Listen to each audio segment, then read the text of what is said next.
Mardi dernier, Prangin décidait de quitter la région de Nyon. Les élus ont voté la sortie de l'organe régional du district de Nyon par 32 voix contre 20 non et ont refusé la demande du référendum spontané. Lundi, un groupe d'élus a déposé à la commune une demande de référendum et il y a des nouvelles puisque cette demande a été acceptée par la municipalité. On en parle avec vous, François Croul. Bonjour.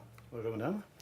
Vous êtes donc membre du comité référendaire. Pour vous, il n'est pas question de quitter la région et de vous séparer du conseil régional. Pourquoi ? Il n'est pas question de rien faire, donc on réagit justement par ce référendum. C'est la population qui va décider si oui ou non le village sort de la région de Nyon. Maintenant, pourquoi ? La raison principale, je pense, c'est qu'on est de l'avis, malgré les imperfections de la région de Nyon, les imperfections dans le fonctionnement, que la base de la région de Nyon est bien conçue.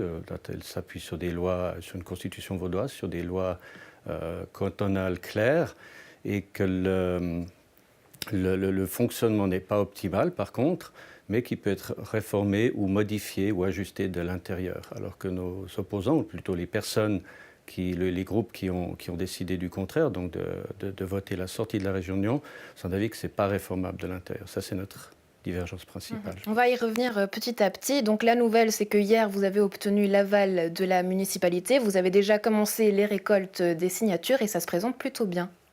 Ça se présente effectivement bien. On avait la fête de Noël au village, beaucoup de monde sur la place évidemment, et on a pu récolter 112 signatures au moment où je vous parle, qui sont d'ailleurs en cours de validation auprès de la municipalité, donc, ou de la commune, plutôt de l'administration communale. Donc j'imagine qu'on va avoir assez rapidement un retour sur la qualité de ces signatures. Mais Donc on est effectivement optimiste. le quart du travail est fait. Quel est le retour de la population et les questions qui reviennent le plus souvent ?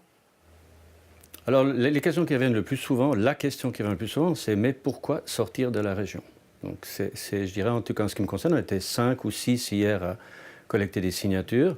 On a souvent entendu cette question. Les autres questions étaient plus techniques sur le DISREN, sur qu'est-ce que ça coûte, quelles sont les conséquences, des choses comme ça. Mais la question fondamentale, c'était vraiment pourquoi sortir de la région. Et puis j'aimerais revenir au tout début, à l'élément déclencheur du débat initié par la motion et le postulat de M. Olivier Bins, sorti de la commune de Prangin du conseil régional du district de Nyon. J'aimerais savoir, selon vous, quel est l'élément déclencheur de ce débat et de la sortie de la commune de Prangin du conseil régional ? Qu'est-ce que vous entendez par élément déclencheur ? Vous voulez tout à fait l'origine ? Voilà, à partir de quel moment est-ce que le débat a eu lieu au sein de Prangin ? Il a eu lieu, je pense, au moment où la commission ad hoc s'est penchée sur le préavis. Avant, je dirais que ça a été quelques discussions relativement courtes au niveau du conseil communal pour passer de l'interpellation à la réponse de la municipalité, de la réponse de la municipalité au dépôt de la motion de M. Bins, à laquelle la municipalité a répondu avec un excellent rapport. Qui mettait en évidence les avantages et les inconvénients, ou la plupart des avantages et des inconvénients de la région de Nyon. Ensuite, la commission ad hoc a été créée. On était 7 dans cette commission. Et très rapidement, une divergence. La commission elle-même, les travaux de commission se sont très bien déroulés, mais on avait tout de suite une divergence très claire. La divergence, je crois que c'est l'élément de l'organisation de région de Nyon. Certains parlent d'une manière semblable de diriger à du despotisme. Vous n'êtes pas d'accord avec ça ? Non, absolument pas. J'allais le dire. Le rapport de majorité a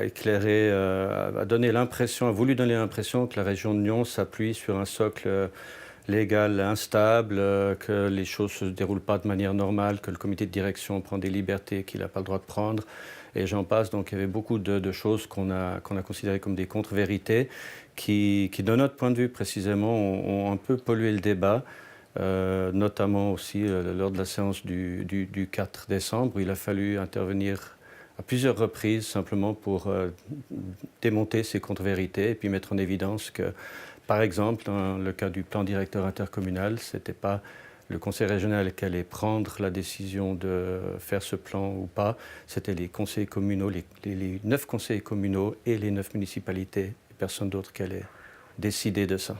Mhm. Yvon Bussiol, durant la séance, rapporteur de la commission en faveur du retrait et ancien membre de la commission de gestion de la région de Nyon, a confié que selon lui, il était impossible de réformer l'institution de l'intérieur. Vous, ça ne vous fait pas peur?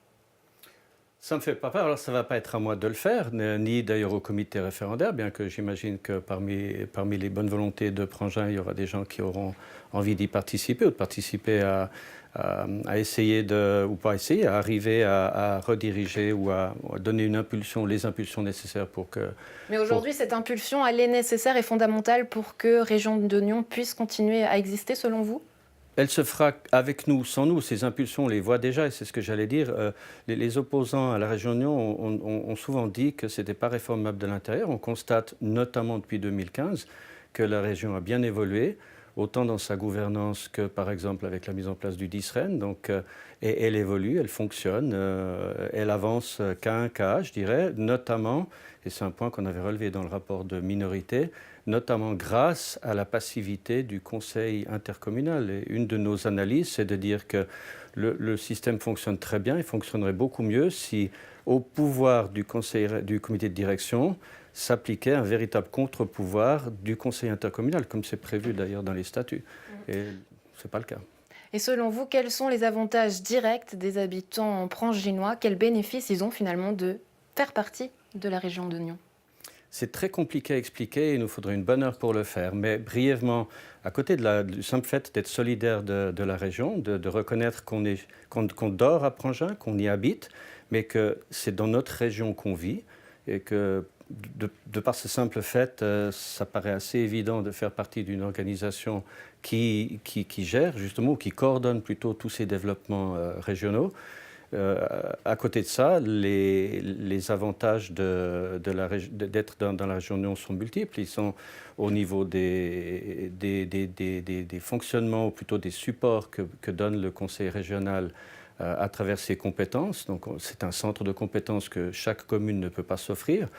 Prangin est juste à une masse critique en termes de taille qui lui permet d'envisager, par exemple, d'avoir du personnel pour l'urbanisation, pour les problèmes d'urbanisation, mais de nouveau, peut-être juste pas assez pour faire le travail. Et secteur par secteur, on va retrouver, ou domaine d'activité par domaine d'activité, on va retrouver la même problématique de ne pas avoir la masse critique nécessaire pour aborder tous ces projets. François Croul, merci pour ces précisions et bonne suite à vous. Merci.